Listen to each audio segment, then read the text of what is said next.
எனக்கு இந்த ப்ரெஸ் மீட்டை இங்கே பண்ணுறதுக்கு ஹெல்ப் பண்ண ஜெஃப்னா ப்ரெஸ் கிளப்புக்கு என் மனமார்ந்த நன்றி. இங்கே வந்திருக்கிற எல்லா ப்ரெஸ் மீடியாவுக்கும் என் நன்றியை நான் தெரிவிச்சுக்கிறேன். உங்கள் எல்லாருக்குமே எனக்கு தெரியும், ஜெய் ஆகாஷ், இந்த மண்ணின் மைந்தன், என்னுடைய முதல் படம் ரோஜாவனம். எனக்கு ஆகாஷ் என்று பேர் சூட்டியது K Balachandran sir.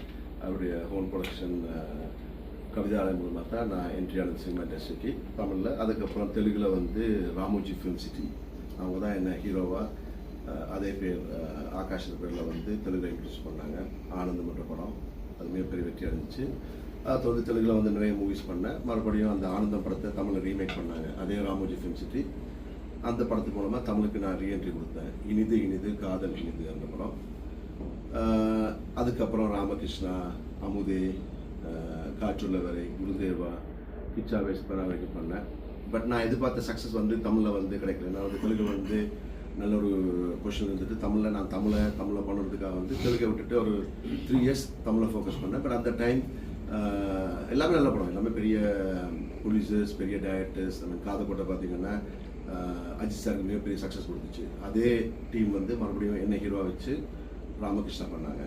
But Ramakrishna release ஆகிற டைம் வந்து சுனாமி வந்துச்சு. அதனால் வந்து அது எதிர்பார்த்த கமர்ஷியல் சக்ஸஸ் ஆகலை. பட் எனக்கு நிறைய ஆஃபர்ஸ் வந்துச்சு. அது மூலமாக அமுதே பண்ணேன், ரிலீஸ் ஆகிற டைரக்ஷனில் துல்லாமரம் துல்லும் பூவனால் வாசம் பண்ணேன் அவங்க.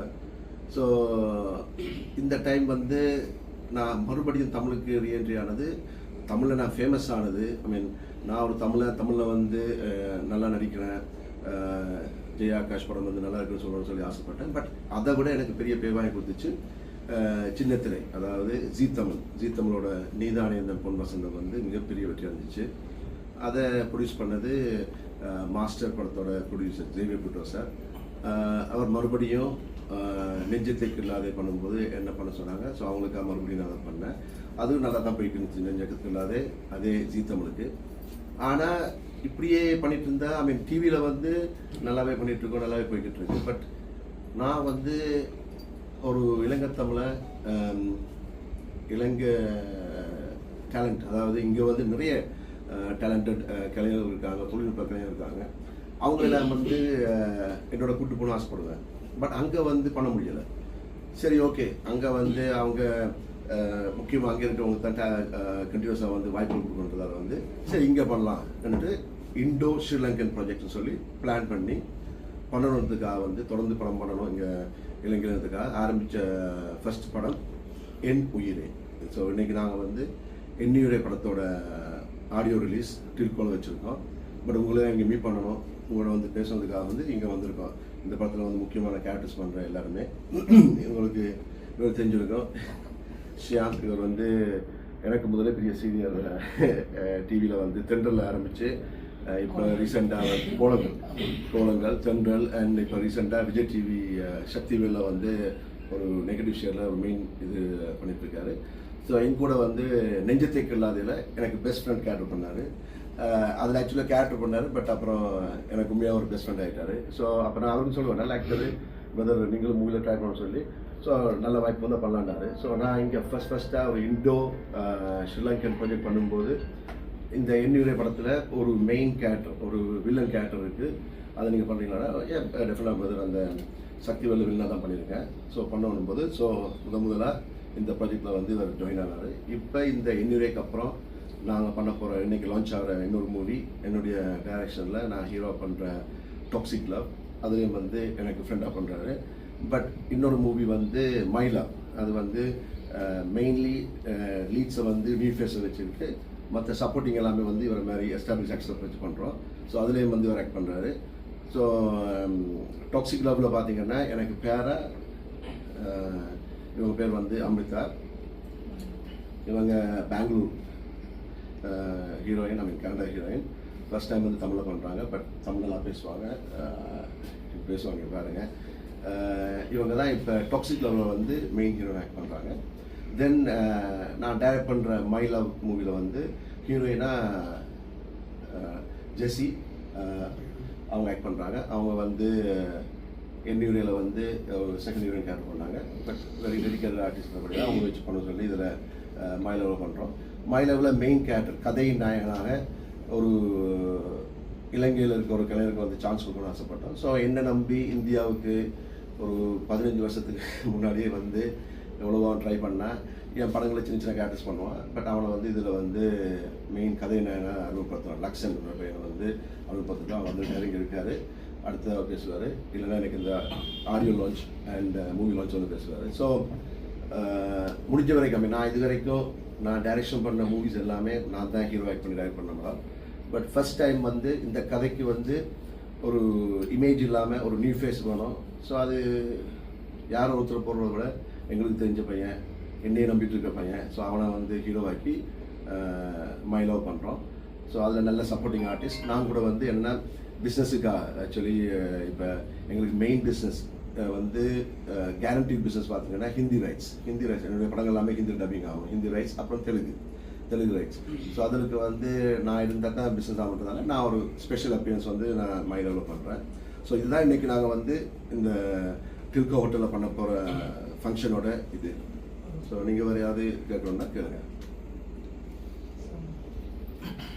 யாராவது கேட்கணுமா? வேறு ஏதாவது பேசணுமா? நிறைய காலமாக தென்னிந்திய சினிமாவில் மார்க்கெட்டில் இருந்து நீங்கள் சரி எப்படியோ ஒரு வருஷத்துக்கு 2 படம் செய்து கொண்டிருக்கிறார்.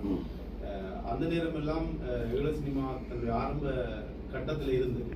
அப்போ எல்லாம் இங்க இருக்கக்கூடிய சினிமா கலைஞர்களுக்கு அவ்வளவான ஊக்கம் கிடைக்கல. இப்போ வந்து யாருடைய உதவியும் இல்லாமலே ஈழ சினிமா கலைஞர்கள் எல்லாம் தென்னிந்திய சினிமாவில் காலடி பதிக்க ஆரம்பிட்டாங்க. இசை கலைஞர்கள், நடன கலைஞர்கள், நடிகர்கள் எல்லோருமே அங்கே போக ஆரம்பிட்டாங்க. இயக்குநர்கள் கூட அங்கே போய் பணியாற்ற வலிட்டாங்க. ஸோ இப்பொழுது வந்து அந்த நேரம் நீங்க ஏன் அந்த ஆதரவை கொடுக்கல? இப்போ வந்து உங்களை எஸ்டாப்ளிஷ் பண்ணீங்க. இல்லை, அதாவது நானே வந்து தமிழில் வந்து நான் எதிர்பார்த்த அச்சீவ் பண்ணல. ஏன்னா தெலுங்கில் நான் ஹீரோ நடித்த படம் சூப்பர் ஹிட். ஃபர்ஸ்ட் படமே சூப்பர் ஹிட். வெள்ளி விழா கொண்டாடின படம் ஆனந்தம், ராமோஜி ஃபிலிம் சிட்டி. அவங்களுக்கு நான் மறுபடியும் பண்ண ஆனந்தமே சூப்பர் ஹிட். தெலுங்கில் வந்து நான் ஒரு 36 படம் ஹீரோ பண்ணியிருக்கேன். 36 படத்தில் 15 படம் சூப்பர் ஹிட். பட் தமிழில் நான் பண்ண அதே ஆனந்தம் படத்தை வந்து அதே ராமோஜி ஃபிலிம் சிட்டி இங்கே தமிழில் வந்து சக்தி சம்பரன் டேரக்டர் வச்சு பண்ணாங்க. தேவிஸ்ரீ பிரசாத் தமிழுக்கு அந்த படத்து மூலமாக தான் என்ட்ரி கொடுத்தாரு. தென் வடிவேலு சார் வீட்டில் இருந்து ஆக்ட் பண்ணார். சிம்ரன் மேடம் வந்து ஒரு சாங் பண்ணாங்க. இவ்வளோ இருந்துமே அந்த படம் அந்த ராமோஜி ஃபிலிம் சிட்டி வந்து அங்கே பெரிய ஒரு கம்பெனி, அவங்களுக்கு ஓன் டிவி சேனல் இருக்குது, ஓன் பேப்பர் இருக்கக்கூடிய அவங்க வந்து ப்ரொமோட் பண்ணாங்க. பட் இங்கே தமிழில் வந்து அவங்களுக்கு அதை கரெக்டாக கொண்டு போக முடியல. ஸோ அது எதிர்பார்த்த சக்ஸஸ் கிடைக்கல. ஸோ நான் ஒரு தமிழில் ஜெயிக்கிறத வந்து பண்ணேன். என்னென்னா நான் ஃபர்ஸ்ட் ஜெயிச்சா தானே நான் மற்றவங்களுக்கு கைப்பிடிச்சவங்களால கொண்டு வர முடியும். இதுதான் உங்களுக்கு. ஸோ இப்போ தெலுங்குக்கு வந்து எங்கள் இலங்கை தமிழ்னா கொண்டு போட கஷ்டம். ஸோ தமிழில் நான் பண்ணும்போது வந்து தமிழ் நான் ஒரு சக்ஸஸ் கொடுத்ததுக்கப்புறம் தான் ஹீரோக்கு ஒரு வேல்யூ. இப்போ தெலுங்கில் பார்த்தீங்கன்னா நான் படம் பண்ணியிருப்பேன். இப்போ நான் ஒரு படம் ஜூன் ஜூலை அந்த படம் பண்ணேன். அந்த படம் பண்ணும்போது வந்து அந்த ப்ரொடியூசருக்கு எனக்கு அட்வான்ஸ் கூட படம் இல்லை. சார் நீங்களே ஒரு டேரக்டர் செலக்ட் பண்ணுங்கள், நீங்களே வந்து ஆர்டிஸ்ட் செலக்ட் பண்ணும்போது நான் செலக்ட் பண்ணேன். அந்த படத்து மூலமாக தான் சதான்ற ஒரு ஆக்ட்ரஸுக்கு வந்து ஃபர்ஸ்ட் சான்ஸ் கொடுத்தேன். அதுக்கப்புறம் அந்த பொண்ணு ஜெயம் படம் பண்ணிச்சு. ஸோ அப்படி வந்து எனக்கு தமிழில் வந்துச்சுன்னா டிஃப்ரெண்ட்டாக நான் பண்ண முடியும். ஸோ நான் எதிர்பார்த்த அந்த சக்ஸஸ் வந்து எனக்கு தமிழில் கிடைக்கல. ஸோ எனக்கு கிடைச்ச சக்ஸஸ் எதில் இருந்ததுன்னா டிவிலாம் கிடைச்சிச்சு. தமிழில் வந்து ஜி தமிழோட அந்த நீதான் அந்த பொலிசு மூலம் கிடைச்சிச்சு. ஆனால் அவங்க அங்கேயே நான் எங்கள் பசங்களாம் ட்ரை பண்ணேன். இப்போ லக்ஷன்லாம் வந்து அதில் வந்து நான் ட்ரை பண்ணேன். ஆனால் அவங்க என்னென்னா வந்து சினிமாவில் கூட ஈஸியாக எடுத்துருவாங்க, சீரியலில் வந்து கூட ஈஸியாக எடுக்க மாட்டாங்க. சீரியலில் வந்து ஒரு 3 ஸ்டேஜ் தாண்டி தான் போகணும். ஸோ அவங்க வந்து ஃபர்ஸ்ட் அதில் வந்து குவாலிஃபிகேஷனே நீங்கள் வந்து ஒரு படமாவது பண்ணியிருக்கணும். ஒரு படம் பண்ணால் தான் அவங்க வந்து ஆர்டிஸ்டாக கன்சிடர் பண்ணி ஒரு ஃபர்ஸ்ட் ஒரு சின்ன கேரக்டர் கொடுப்பாங்க. இப்போ ஒரு ஹிட் கொடுத்த ஹீரோ, ஒரு எஸ்டாப்ளிஷ் ஹீரோனா அவங்க அதில் ஹீரோ கொடுப்பாங்க. ஸோ சீரியல் வந்து பண்ண முடியலை. ஸோ இப்போ இது கூட அந்த மாதிரி தான். இப்போ நான் வந்து ஒரு ஜி தமிழில் நெஞ்சத்துக்கு இல்லாத அவ்வளோத்துக்கு சூப்பராக போயிட்டு இருந்துச்சு. எல்லாருமே ஏன் ஜெய் ஆகாஷ் விட்டுன்னு கேட்டாங்க. பட் நான் என்னென்னா நான் ட்ரை பண்ணி பார்த்தேன். லக்ஷம் மாதிரி நிறைய பேர். ஸோ லக்ஷம் மாதிரி எனக்கு இப்போ யார் நம்ம ஜனாவாகட்டும், ஸோ எல்லாருமே வந்து நான் கொண்டு வர ஆசைப்பட்டேன். ஸோ நிறைய பசங்க எனக்கு ஸ்டார்டிங்லேருந்து நிறைய பசங்க இருக்காங்க. இப்போ ஜனா நிறைய பசங்க இருக்காங்க. பட் அவங்க வந்து அவங்கள ஏற்றுக்கலை. ஸோ ஏற்றுக்கிறதுக்கு அவங்க படம் பண்ணணும். ஸோ இப்போ இங்கே படம் பண்ணிட்டாங்கன்னா எங்கூட அவங்க படம் நடிச்சிட்டாங்கன்னா அடுத்தது அவங்க வந்து அட்லீஸ்ட் டிவியிலாவது வந்துடலாம். இது அவங்களுக்கு ஆக்டிங்கன்ட்டு அதான் மெயின். இப்போ எங்களுக்கு வந்து எங்கே ஆக்ஷன். பட் நான் வந்து மெயினாக ஒரு பிரேக் எடுத்து வந்துட்டு அதுக்காக தான். அப்போ என்னால் சினிமாவில் பண்ண முடியலை தமிழில். ஏன்னா தமிழில் வந்து நான் எதிர்பார்த்த சக்ஸஸ் கிடைக்கல. நான் பண்ண படங்கள் நல்ல படங்கள் தான். பட் ஆனால் ஒரு கமர்ஷியலாக சக்ஸஸ் ஆகும். ராமகிருஷ்ணா வந்து டெஃபினட்டாக கமர்ஷியல் சக்ஸஸ் இருக்கும். சுனாமி வந்திருக்காரு இது அவங்களுக்கு. ஸோ அதனால தான் வந்து அப்போ பண்ண முடியலை. இப்போ வந்து சரி நானே இறங்கிட்டேன், இவங்களை கூப்பிட்டு போவோன்றதுக்காக வந்திருக்கேன். அதான் ஒரு இது. ஸோ இப்போ தொடர்ந்து படம் பண்ணுறோம். நம்மள வந்து தொடர்ந்து பண்ணுறோம். எனக்கு சப்போர்ட்டாக வந்து ஸ்பான்சர் டைட்டில் ஸ்பான்சர் வந்து ஹெவன் நேச்சர் பண்ணுறாங்க. ஹெவன் நேச்சர் வந்து என்னுடைய அண்ணா, அவர் வந்து ஹெவன் நேச்சர் மூலமாக இப்போ நிறைய பிஸ்னஸ் பண்ணிட்டு இருக்காரு. பட் இந்த படங்களை வந்து நான் பண்ணுற இதுக்கு வந்து வெஞ்சருக்கு வந்து எனக்கு சப்போர்ட் பண்ணுறதுக்காக வந்து அவர் இந்த பப்ளிசிட்டி சைட்டை வந்து அவர் பார்க்குறாரு ஹெவன் நேச்சர் மீடியா மூலமாக. ஸோ அவருக்கு நான் இந்த டைமில் நன்றி தெரிவிச்சுக்கிறேன். தட்சம் வேறு வந்து சாம்பல் பேசுங்க. உங்கள்கிட்ட இல்லை, நீங்கள் முதல் படமே ஹீரோவோட சேர்ந்து நடிக்கிறதுக்கு என்ஜர் தானே சினிமாவில். அதாவது அங்கே வந்து சினிமாவில் இசை, கதை, தயாரிப்பு யாருன்றதான் முன்னே பார்க்கலாம். உங்களுக்கு முதலே நீங்கள் ட்ரை பண்ணிக்க அலைவா இது படம் தான் உங்களுக்கு ஏதோ அதுக்கு என்ன நடந்தது? அது அந்த இல்லை, அது ஆக்சுவலி என்னென்னா நான் வந்து அவங்க என்னை கூப்பிடும்போது எனக்கு டான்ஸாக இன்ட்ரெஸ்ட் மெயினாக. ஸோ நான் வந்து நிறைய டான்ஸ் ப்ரோக்ராம் பண்ணும்போது எல்லாருமே சூப்பராக டான்ஸ் பண்ணுற, பிரபு மாதிரி டான்ஸ் பண்ணுற, ஹீரோ மாதிரி இருக்கேன், நீ ஏன் வந்து சினிமா ட்ரை பண்ணக்கூடாது. ஸோ அங்கேயே ஆசை வந்துருச்சு. ஸோ என்னை வந்து அவங்க கூப்பிட்டு கேட்டப்போ கூட அலைபாய் டைமில் கூப்பிட்ட கூட எனக்கு ஒரு சாங் மட்டும் கொடுத்தா போதும்னு. ஏன்னா அவங்க இல்லை நீ ஹீரோவாக பண்ணலாம் எனக்கு ஆடிஷன் பண்ணாங்க. எனக்கு வந்து அந்த டைம் தில்சேவோட தமிழ் வெர்ஷன் உயிரே படத்தை வந்து கொடுத்துருந்தாங்க. பட் நான் எப்படின்னா இப்போ நான் வந்து இப்போ ஒரு கொஞ்சம் மாறிடுச்சு. இப்போ வந்து ஒரு பிகினிங்கில் வந்து அப்படியே அந்த ஆக்சென்ட் எனக்கு ஃப்ளூவாக வராது தமிழில் வந்து. ஏன்னா நான் சின்ன வயசில் லண்டன் போனதால் வந்து இங்கிலீஷ் மிக்ஸ் பண்ணி வரோம். அப்புறம் இலங்கை தமிழ் கலந்து வரும்ல மெயினாக. ஸோ அவங்க வந்து பையன் நல்லா பார்க்கறதுக்கு நல்லா இருக்கா எல்லாமே ஓகே. பட் அந்த தமிழ் இது வருது இல்லை, அவங்க வந்து ஃபுல்லாக ஃபாரின் இதாக இருக்குன்னு சொல்லிட்டு தான் அவங்க வந்து ரோஜாவனம் வந்து அதே யார் புஷ்பா கன்சோயா மேடமும் சுவாசி மேடமும் ஃப்ரெண்ட்ஸ். ஸோ ரோஜாவனம் படத்தில் வந்து அந்த செகண்ட் ஹீரோ கார்த்திசாரி ஹீரோ, செகண்ட் ஹீரோ வந்து ஃபாரின் ரிட்டர்ன் போது இவர் கரெக்டாக செட் ஆகிறேன்னு சொல்லி அவங்க அதுக்கு இது பண்ணாங்க. இல்லாட்டி அது மாதிரி பண்ணியிருப்பேன். பட் மெயினாக எனக்கு தமிழ் அவ்வளோ ஃப்ளூவெண்ட்டாக வராது. நீங்களும் ஒரு புலம்பெயர்ந்த தமிழனா இருக்கிறீங்க. அதேபோல இங்கிருந்து புலம்பெயர்ந்து போன சங்கீதா சார்ந்த இப்போ தென்னிந்திய சினிமாவுடைய உச்ச நட்சத்திரமாக இருக்கிற விஜய் ஒரு அரசியல் கட்சி தொடங்கி இருக்கிறார். அங்கே இருக்கக்கூடிய சூழல் எப்படி இருக்கு? எனக்கு தெரியாது, அரசியல் நான் ஃபாலோ பண்ணுறது இல்லை. என்னுடைய ஃபோக்கஸ் ஃபுல்லாக சினிமா தான். நான் இப்போ படம் பார்க்கறதுக்கே டைம் இல்லை. ஏன்னா இப்போ பார்த்தீங்கன்னா எனக்கு மாமரம் என்ற படம் வந்து இப்போ தான் சென்சர் ஆகிடுச்சு, ரிலீஸ் ஆக போகுது. தென் நல்லவன் மெல்வான் வந்து டப்பிங் போய்கிட்டு இருக்கு. அண்ட் என்னுடைய வந்து எடிட்டிங் போய்கிட்டு இருக்கு. தென் புது படம் டாக்ஸிக் லவ் ஸ்டார்ட் ஆகுது. விஜய் அரசியலையும் பார்க்கலையா? நான் எதுவுமே பார்க்குறது. என்னோட ஃபோக்கஸ் வந்து ஃபுல்லாக சினிமா. அவ்வளோதான். சினிமா நான் ஜெயிக்கணும், நான் ஜெயிச்சு எங்கள் இலங்கை மண்ணுக்கு பெருமை சேர்க்கணும், அதோட நிறைய இலங்கை கலைஞருக்கு வாய்ப்பு வாங்கி கொடுக்கணும். அதான் எனக்கு லட்சியம். இந்த படத்தில் வந்து ஈழத்துடைய கதைக்களங்கள் இருக்கா இல்லை எவ்வாறான இது கதையை வந்து நீங்கள் தேர்ந்தெடுக்கிறீங்க? இப்போ நீங்கள் இல்லை இப்போ வந்து ஏன்னா இந்த மூவிஸ் எல்லாமே எங்களுக்கு மெயினாக இந்தியாவில் வந்து ரிலீஸ் ஆகும். ஸோ நான் உங்களுக்கு எல்லாரும் தெரியும், முன்னாடி ஒரு படம் எடுத்தேன் ஆயுத போராட்டம்னு சொல்லி. ஸோ அதில் வந்து இங்கே நிறுவனத்தை வச்சு படம் பண்ணும்போது அது சென்சர் ப்ராப்ளம் ஆச்சு. எனக்கு அந்த படமே வந்து நான் என்ன எடுத்தாலும் அது வர கடைசியில். ஸோ அந்த தவறை வந்து இப்போ பண்ணக்கூடாதுக்காக வந்து இப்போ ஜஸ்ட் சோஷியல் ஒரு மெசேஜோடு தான் படம். அவ்வளோதான். இங்கே இப்போ நிறைய கதை இருக்குது. இந்த எங்களோட தமிழ் தாய பகுதியில் நிறைய கதை இருக்குது. அதை எடுக்கிறதுக்கான கலைஞர்களும் நிறைய பேர் இருக்கிறாங்க. ஆனால் அதை வந்து மார்க்கெட்டிங் பண்ணுறதுல சிக்கல் இருக்குது. ரெண்டாவது தயாரிப்பில் சிக்கல் இருக்குது. இப்போ நீங்கள் புலம்பெயர்ந்து இருக்கக்கூடிய ஒருவர், இங்கே வந்து போகக்கூடிய ஒருவர், இவங்களோட சொந்த முட்டு அடிப்படையில் தயாரிப்பில் உங்களுக்கு ஏதாவது பங்களிப்பு செய்யலாம்? இங்கே இருக்கக்கூடிய கலைஞர்களுடைய திரைப்படங்களை தயாரிக்கிறதுல நீங்களோ அல்லது உங்களை சார்ந்த வட்டமோ ஏதாவது பங்களிப்பு செய்வீங்களா? இப்போ உங்களுக்கு ஒரு பொறுப்பு இருக்குது. நீங்கள் தென்னிந்திய சினிமாவில் பிரகாசிச்சும் கூட இங்கிருந்த ஒருத்தரை கூட கொண்டு போகலன்ற ஒரு விமர்சனம் இருக்கு.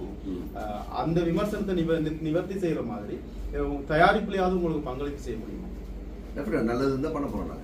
நீங்களே பண்ணி ஆமாம், ஜெயாகாஷ் ஃபிலிம்ஸ் என்ற கம்பெனி வந்து அதான் பண்ணுறோம். இப்போ அதான் முதற்கட்டமாக. இப்போ எப்படின்னா நான் எனக்காக பண்ணாமல் நான் வந்து பார்த்தீங்கன்னா இப்போ இந்த மை லவ் மூவி வந்து அதனால தான் பண்ணுறேன். அதனால தான் வந்து இங்கே இலங்கை மண்ணின் கலைஞன் வந்து லக்ஷன் அவனை வந்து அதில் முதன்மையான கதைநாயகனை வச்சு பண்ணுறேன். அதுக்காக தான்.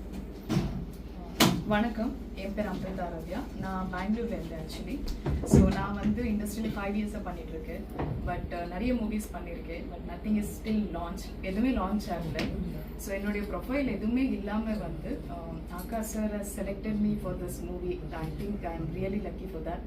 பெங்களூர்லேருந்து ஸ்ரீலங்கா கொண்டு வந்து ஒரு படத்தை எடுக்கணும், அவங்க ஆக்டிங் ஸ்கில்ஸ் எப்படி இருக்குன்றது வந்து ஜட்ஜ் எப்படி பண்ணுறாங்கன்றது I have really no idea. But seriously அவங்க வந்து என்னை நம்பி ஒரு படத்தை கொடுத்துருக்காங்க. So I have done my பெஸ்ட்னு நினைக்கிறேன். So I'm really happy and lucky that he has given me this platform and this movie. This gonna be என்ன சொல்கிறது, என்னோட லைஃப் சேஞ்ச் ஆகுன்ற நம்பிக்கை எனக்கு இருக்குது. So I'm really thankful for that. As a director, producer and as an actor, it's not an easy job for him. So he being எல்லா இடத்துலையும் வந்து ஒரு பர்ஃபெக்ட்னஸ் வரணும், இந்த சீன் இப்படி தான் வரணும் அப்படின்னு ஒரு எண்ணத்தோடு தான் பண்ணிட்டு இருக்காங்க. I think most of the scenes எப்படி அவங்களுக்கு வரணும்னு நினைச்சாங்களோ அப்படி தான் எடுத்திருக்காங்க. And this movie gonna be really entertaining and really good. So I'm really thankful for this. Thank you. என்னோட நேம் ரேஷ்மா ஜெசி. ஸோ நான் தமிழில் வந்து ஒரு 3 படங்கள் பண்ணியிருக்கேன். அது சொல்கிற அளவுக்கு வந்து இன்னும் பெருசாக இல்லை. ஸோ நான் வந்து ஆடிஷன் மூலயமா இந்த படத்துக்கு வரல. சார் வந்து ஒரு கான்டாக்ட் மூலயமா தான் வந்து என்னை ஆடிஷன் பண்ணி ஃபோன்லேயே ஆடிஷன் பண்ணி இந்த படத்துக்கு என்னை கூப்பிட்டாங்க. அவங்க என் மேலே ரொம்ப நம்பிக்கை வச்சு இந்த படத்தில் ஒரு கேரக்டர் எனக்கு கொடுத்தாங்க. ஸோ அதில் வந்து நான் ஒரு பெஸ்ட்டாக பண்ணியிருக்கேன் நான் நினைக்கிறேன். பட் இன்னுமே எனக்கு நிறைய டைம் வந்து ஷூட்டிங்கை போய் வந்து என்னை நிறைய மோட்டிவேட் பண்ணுவாங்க, இன்னும் பெஸ்ட்டாக நீங்கள் பண்ணணும் ஜெஸ்ஸி அப்படின்னு சொல்லிட்டு. ஸோ என்னோடய ஜாப் நான் நல்லா பண்ணியிருக்கேன்னு நினைக்கிறேன். ஸோ அதே மாதிரி எவன் நேச்சர் டீம் கூட வந்து இந்த படம் நெக்ஸ்ட் லெவல் வரணும்னு சொல்லிட்டு நிறைய இடத்துல வந்து போஸ்டர் பண்ணுறது, நெக்ஸ்ட்டு எல்லா மக்கள் மத்தியில் வந்து எடுத்துகிட்டு போகணும். ஸோ எப்படி வந்து இதை வந்து நெக்ஸ்ட் லெவல் கொண்டு போகணும்னு நிறைய அவங்க உழைச்சிருக்காங்க. ஸோ சாருமே வந்து நிறைய டைம் வந்து நிறைய என்டர்டெயின்மெண்ட் பண்ணுவாங்க, நிறைய கரெக்டாக பண்ணணும் சொல்லி நிறைய மோட்டிவேட் பண்ணியிருக்காங்க. ஸோ அவங்களோட நெக்ஸ்ட் படத்துலையுமே வந்து உனக்கு ஒரு நல்ல ஒரு கேரக்டர் கொடுக்குற ஒரு ஹீரோயினியா அப்படின்னு சொல்லி என்னை நம்பி அவங்க கொடுத்துருக்காங்க. ஸோ அதை வந்து நான் நல்லபடியாக பண்ணணும்னு நினைக்கிறேன். என்னை நம்பி அவங்க கொடுத்ததுக்கு I'm always grateful. Thank you so much. So sir வந்து நெக்ஸ்ட் படத்தில் வந்து எனக்கு கொடுத்துருக்க ஹீரோயின் கேரக்டர், அந்த படத்தோட மூவி வந்து மை லவ். ஸோ என்னை நம்பி அவங்க கொடுத்ததுக்கு வந்து நான் எப்போவுமே நன்றியாக இருப்பேன். ஸோ அந்த படம் நல்லபடியாக வரணும். இந்த படத்தை வந்து நீங்கள் எல்லாருமே வந்து பார்த்து என்டர்டெயின்மெண்ட் கண்டிப்பாக இருக்கும் இந்த படத்தில். ஸோ எல்லாருமே வந்து தேட்டரில் போய் பாருங்கள், உங்களுக்கு ஒரு நல்ல ஒரு என்டர்டெயின்மெண்ட் இருக்கும். Thank you so much. இன்னுயிரே படத்தில் என்னை அறிவிச்சதுக்கு ரொம்ப நன்றி, ரொம்ப சந்தோஷம். சீரியஸ் தான் பண்ணிட்டு இருந்தேன். இப்போ இது மூலிமா படங்களும் வந்துகிட்டு இருக்கு. இவர் படத்துலேயே இன்னொரு படமும் சொல்லியிருக்கிறாரு. நெகட்டிவ் ஷேட் தான் ஃபர்ஸ்ட் சொன்னார். அது மாதிரி அதுக்கப்புறம் நான் சொன்னேன் சக்திவேல் இந்த மாதிரி பண்ணுறேன் பாருங்கன்னு. பார்த்துட்டு மறுபடியும் ஃபோன் பண்ணி சொன்னார், நல்லா பண்ணுறீங்க இது அந்த மாதிரி நெகட்டிவ் ஷேடு. நான் கதையெல்லாம் எதுவுமே சொல்லலை என்கிட்ட, நானும் எதுவும் கேட்டுக்கல. பட் நல்லா வரும்னாரு. ரொம்ப நல்லா வந்திருக்கு. உங்களோட ஆதரவு எங்களுக்கு கண்டிப்பாக வேணும். ஹெல்ப் பண்ணுங்க. இங்கே இருக்கிற மக்களும் நல்லா உயர்ந்து வரணும். வாழ்த்துக்கள். இப்போ தென்னிந்தியாவில் இந்த மாதிரியான ப்ரொஜெக்ட்ஸ் இதான் விஜய் டிவியில், சன்னில், ஜீல மூணு பண்ணிட்டு இருக்கேன். யாழ்ப்பாணம் உங்களுக்கு என்ன சொல்லுது? நான் ஏற்கனவே நிறைய வாட்டி இந்த ப்ரோக்ராம்ஸ்க்கெல்லாம் வந்திருக்கேன். எனக்கு மக்கள்லாம் நல்ல பழக்கம் தான். இடியாப்பம் சுதி ரொம்ப பிடிக்கும். வந்தாலும் விரும்பி சாப்பிடுவேன். ஸோ எல்லாருக்கும் என்னோட வாழ்த்துக்கள். Okay.